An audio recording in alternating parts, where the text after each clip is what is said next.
The tribunal formed to consider the petition for removal of Juliana Cherera, Francis Wanderi, Irene Masit and Justice Nyang'aya from office as the members of the Independent Electoral and Boundaries Commission has recommended that Masit be ousted.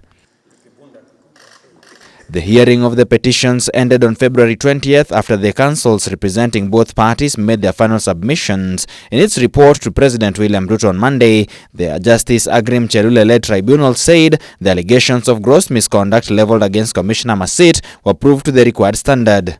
The tribunal embarked on the assignment immediately upon being sworn on 2nd December 2022.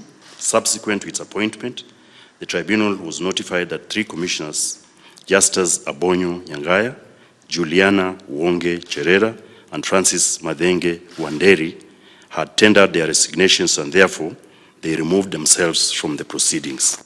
The tribunal then commenced proceedings to investigate the one Commissioner Irene Masit, which we did in accordance with Article 251 of the Constitution. Similarly, the tribunal said the concerns of serious violations of the Constitution during the electoral period against the 4 commissioners had been proven. Excellency, the tribunal has discharged its function in strict observance of the law and adhered to the rules of natural justice, and has conclusively inquired into all the allegations as outlined in the petition and has prepared a report on the findings and recommendation therewith.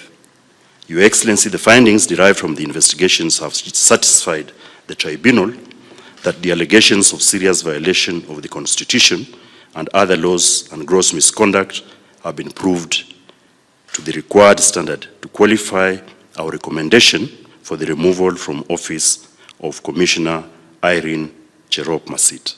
Cherera, the former IEBC vice chair, together with Wanderi, Masit and Nyang'aya, disputed the presidential election results declared by the IEBC chairperson Wafula Chebukati on August 15th, citing opaqueness in the manner they were arrived at. Receiving the report, Ruto said all Kenyans ought to submit to the Constitution and resist any urge to break it. An opportunity to serve in a constitutional office like the IEBC, including all other constitutional offices, is a great honor and it is a privilege. And officers who serve in offices like this must realize that as they discharge their mandate, they must do it in accordance with the Constitution. After the Supreme Court later upheld the elections, petitions were filed challenging the assessed inability to hold office, and although the probe was initially targeting all 4 commissioners, now labeled the Cherera 4, Masit's colleagues all resigned before the hearing started, leaving her to face the tribunal. Congratulations on discharging this responsibility that was bestowed upon you and your team to discharge a constitutional responsibility. As you have said yourself, this is the very first time we are having proceedings under Section 251 of the Constitution, and it is always an important thing.